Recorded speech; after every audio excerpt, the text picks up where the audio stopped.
We're back. And we're going to try it again. This is what happens when you start having connection issues and it keeps cutting people off. That's right. So we're just going to hang out here for a moment. Is anyone out there? Is anyone out there? Can you see me? Right, people don't I like can it see when you. do that. Oh, hey, Amber. I see you there. Here we go. Hey, Rebecca's back. Oh, by the way, Amber, I believe it's congratulations. I think Florida State won the other night. Girl, I prayed for you guys, but they were a divided house. He was wearing a Michigan hat. She was wearing her Florida State gear. I was like, oh my, they need prayer. That's right. Hey, Robin Woodall, we see you. Actually, you're probably just, like just down the street because you're Yes. a local gal there. So we're glad that Okay, you're back. so we're here for Marriage Matters Monday. We tried this moments ago and kept having connection issues, so we are back on to take you through one of the questions that we do often get in marriages. So take it away, Fred. That's right. Oh, look, we got a Roll Tide in there. Actually, you know what? That game isn't until a bit later today. I heard there's some coaching controversy in there, but we won't get too far into that. Oh, look, hey, Kelly's on here now, too. Hey, Texas-based That's friends. right. Woohoo. So, one of the things, I went and previewed the video that kind of didn't upload just a minute ago, and there's only like 30 seconds of it, I think. So I don't know exactly what you caught. So just to be fair, last night we talked about making Marriage Matters Monday more interactive. Yes. So you feel free to ask questions and comment, and because I'm sure we're going to say things that probably need more clarification, and we don't want to leave you out there hanging. We can always cover more questions and more material later. Hey, Aaron Pearson, I see you there. You know what? If you're looking for someone to handle your social media, Aaron Pearson with Bit Branding definitely is someone that you need to check out. If you don't know who he is, go through my friends list and find him. All right, so some things to know about Marriage Matters Monday. We want to make this more interactive so that you have an opportunity to kind of help shape the conversation of what's going down. Because, we've got a lot of things, and we could probably talk just about all the experiences we've had. However... A lot. Yeah, we've had a lot of experiences. A lot of really poor decision making. A lot of really... Yes, but a great decision was going to the University of Florida because they won today. Orange, blue, orange, blue. All right, I don't think that made it in the previous broadcast, so I had to make sure to get that in there. Go Gators, they did win today, so that was exciting. That's all right. Okay, so we have a whole bunch of questions here. I don't think we're going to cover all of them tonight. Actually, probably only cover just a few of them tonight because there's just so much to cover. Hey, Michael Voken, good to see you there. Haven't seen him in a while. My old school peeps. Yeah, that's back right. From the 813. Okay, so one of the big questions that we got asked was, what do I do about my husband who's always playing the Xbox or his video games? And I want to share with you that I have an Xbox. And I play computer games. As a matter of fact, I have played my Xbox in 2016. I played it twice. Wow, that's big. Yeah, that is big for me, considering that I used to play it a whole bunch more back in the day. Now, for us guys, we like games. We like competition. Everything becomes a competition. You don't believe me? Just watch two guys bored. They'll make a spitting contest out of anything. Literally, spitting. That's true. All right, I can spit further than you. No, you can't. Yeah, I can. Yeah, you can. All right, so that stuff will happen. Hey, Gail, it's good to see you there. So what is it about this whole Xbox or playing the PlayStation or computer games like that? For me, I don't play it a whole lot now, but I used to play it all the time because the job that I had required me to do all sorts of traveling and going on the highway and then coming back home. It was just stressful. Add that on top of the standard workday, and it was just too much for me, and I needed something to decompress and unwind. So that's what I would do. I would play my video games. However... Okay, so from the wife's side of this, the challenge is when Fred would come home and he's decompressing and I see him over there on the computer and I'm working in the kitchen and I'm trying to get the dinner done, whatever it is that I'm doing, I'm thinking, you aren't doing anything. All you're doing is over there playing some stupid game. Yes, I did say stupid because that's probably exactly how I thought. And now, did I handle it well? No. I'm slamming cabinet doors. Loudly washing the dishes.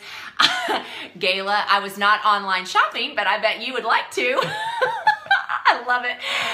So I mean, I am over there really acting, like a child, because here's my thought. If I am loud enough and demonstrative enough in my annoyance that he is over there playing that game, maybe he will hear me and he will stop what he's doing and come and help me.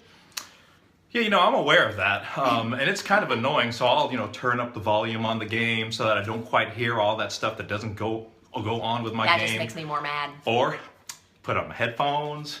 And that really doesn't go over well. I can just completely block it out then. And so I would find that that playing the game, it would cause tension. I would feel the tension, but I would just, get in there and drive my car faster on the game or shoot more people or do something magical and mystical and score high points against probably like little 8-year-olds playing online. So I felt like, I'd accomplished something. And so now I'm unwound, I feel good, I'm chill, but now there's a different chill in the air because when I'm through with the game, someone is a little frigid. Yeah, that's right. So what did I do? Because remember, this was years ago, back in the day, before we had this conversation, before I really understood that Fred needed this unwind time, the transition from work to home life, so that he could actively engage both me as well as our boys. Where I finally had to come to is rather than over there, acting childishly, slamming cabinet doors and loudly, cleaning my dishes, our dishes, I had to start praying and asking God to change my heart and how I felt about it, and really to calm my spirit as well. So that was one of the things that I had to start doing. Now, I want you to understand that was, sometimes that was not pretty. He might not have seen it, but I'm going upstairs, back in our home in Florida, and I'm kind of having a little fit before the Lord about how frustrated I am and how I feel about what Fred's doing or what he's not doing. But what I kept coming to at that season, in that season of our marriage, was, God, don't change Fred, change me. Change my perspective, change my thought process on this. Help me to have grace. Help me to understand better. And because the Lord did start changing me, I started interacting differently with Fred when he was in that decompressed time.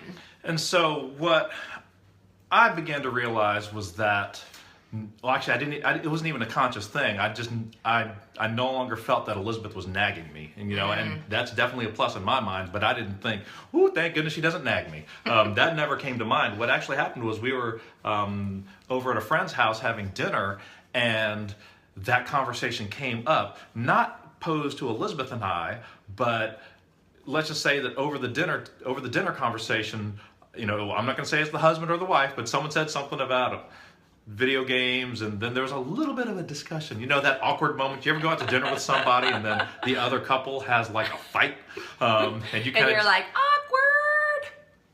awkward. We're like, what do we say? Yeah, we just kind of did that, and it was on the way home that through Elizabeth's silence, through her just willingness to give it up to the Lord, that now it was quiet in the car, and God, he really just dealt with me right there and said, "Hey, you big jughead, you ever think that maybe your wife, wants to spend more time with you and you could be doing other things other than playing that video game? I know you're stressed. I know you've got these issues that you just need to clear off of your emotional, mental plate.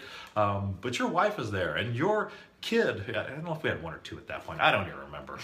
They're 16 and 14 now, and they take every active brain cell that I have just to maintain sanity. And I got a good look at how our life was, and it was a blessing through the lens of some other friends. But what that showed me was that I had made the gaming world my comfort zone, my space, as it were. And, I didn't want to be there, not when I have my wife and and my keep it clean. And my family. It is clean. It's biblical. Proverbs 5:19. Go look it up. Go look it up, gentlemen. Proverbs 5:19. Okay, moving on. Moving on. So, getting back to the whole video game thing, it was through that I realized that, yes, I do need to decompress. I also still need to make life outside of the digital realm my priority. And of course, back then we didn't have smartphones, and we had flip phones that you could play "Mary Had a Little Lamb," I think, on the keyboard. That was about it. But now with that got a thumbs up. Yeah, that's right. With smartphones, you can so easily, wherever you are, just boom, put that thing in your face, Yeah. and you completely block out the world. This is all that people see. And somewhere in there they might hit an eyeball. So be cautious of that. It doesn't have to be a formal game. It could be Facebook, it could be Twitter, Instagram, LinkedIn, you name it, Snapchat. So let's give them a challenge, because this already has covered more than enough for this week, and we can get to more of these questions next week. I know, and he's got another Post-it note too. I think my challenge for the ladies is, if your husband, whether he's on his phone, he's on the computer, he's playing Xbox, he's doing some kind of gaming, anything like that, my encouragement to you is, rather than trying to passively aggressively get him to change, or you're just outright aggressively nagging him about, why are you doing that? Can't you get off? You're neglecting me, or any of those things, that really take time to take it to the Lord in prayer. Ask God to change your heart, to give you a different vision about it. Ask Him to give you peace in the midst of God working on your husband's heart where this is concerned. So there can be balance. So that's my challenge to the ladies, is to choose to take your frustration to God first and not engage in nagging of your husband about this topic. What would your challenge be for the guys? Sign on to Xbox Live, find me, and let's see who can dominate more. No. Hey, Angela Fane. What I really want to tell the guys is that if you find that you are dealing with a lot of stress, and you might not even realize you're under stress, but if you find that you're buzzed about something, or you're just on edge about something, stop and identify what that is. Look at it, identify it, classify it, whatever it is, and then work through it. Mm-hmm. For me, at first it was the Xbox, but I learned how to get beyond that as I started to look at what was going on and what was causing me those challenges, and ultimately it led to me leaving that job.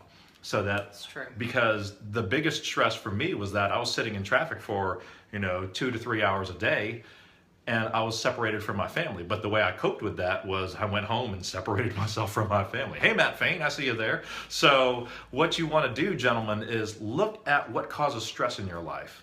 Why does it cause you stress? Is it something that is a genuine stressor, or is it something that just you haven't addressed, and maybe it won't be stress anymore for you? So gentlemen, do that. And then once you've identified what your stress is, just like Elizabeth said, pray about it, offer it up to the Lord, tell Him to take it from you.